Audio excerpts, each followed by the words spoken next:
उनमें इतनी क्षमता थी, इतनी शक्ति थी कि वो इन चीजों का संकल्प ले लेते थे। पर शायद यही वो मिस्टेक कर जाते थे कि वो हर बात पे संकल्प ले लेते थे। हम भीष्म को जज क्यों करें और सही गलत क्या समझाएं? आपने गलत संकल्प लिया तो फिर आपको बाणों की शैया पर लेटना पड़ेगा। बिल्कुल सत्य है ये।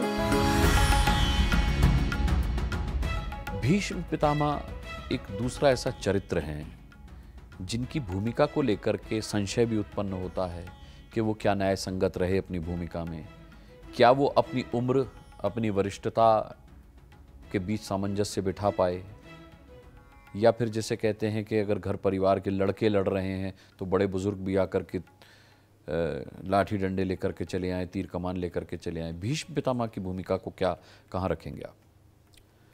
आपने इसके पहले इस विषय को ऐसे नहीं सोचा होगा जैसे आज मैं आपके सामने रखने जा रहा हूं। कुछ दिनों पहले मेरी आपसे चर्चा हो रही थी किसी विषय पर, तो ये चर्चा हो रही थी कि कुछ लोग बहुत सरल होते हैं और कभी कभी उनकी सरलता ही उनका अभिमान बन जाती है। बिल्कुल। जिस प्रकार जल अमृत है पर दूषित होने पर वो जहर बन जाती है, विष बन जाता है। दूषित होगा तो कोई भी चीज विष हो सकता है।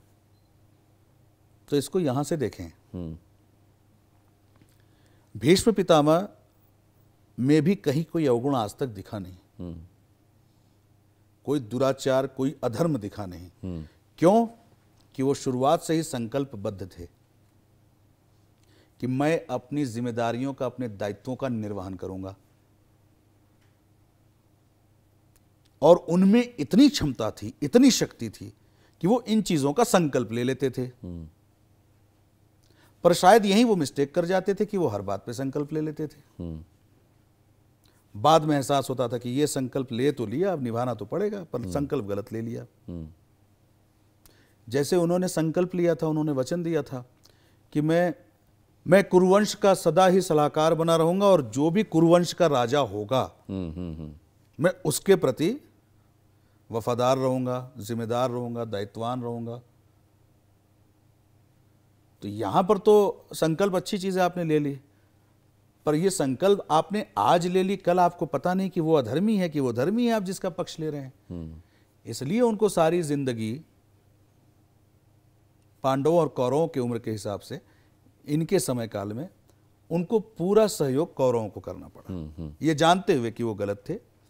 तो भीष्म से भी एक प्रेरणा लेने की आवश्यकता है।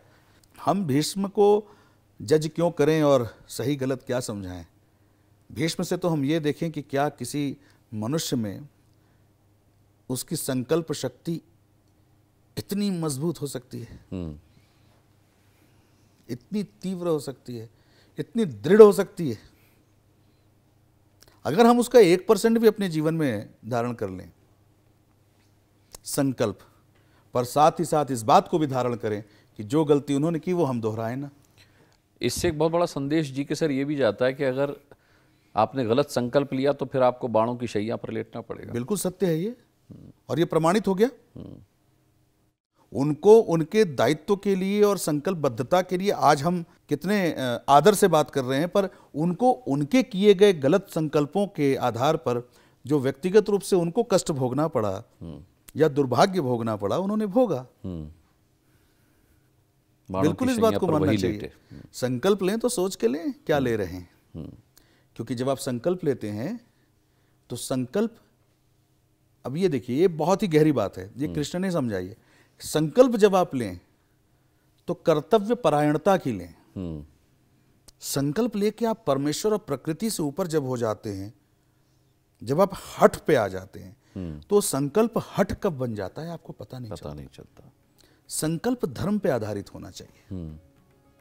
वही संकल्प जब हठ बन जाता है तो वो कब मर्यादा पार कर गया, कब वो अपनी सीमा पार कर गया, कब वो अधर्म पे चला गया, एहसास नहीं होता, अनुभूति इसकी नहीं होती जल्दी।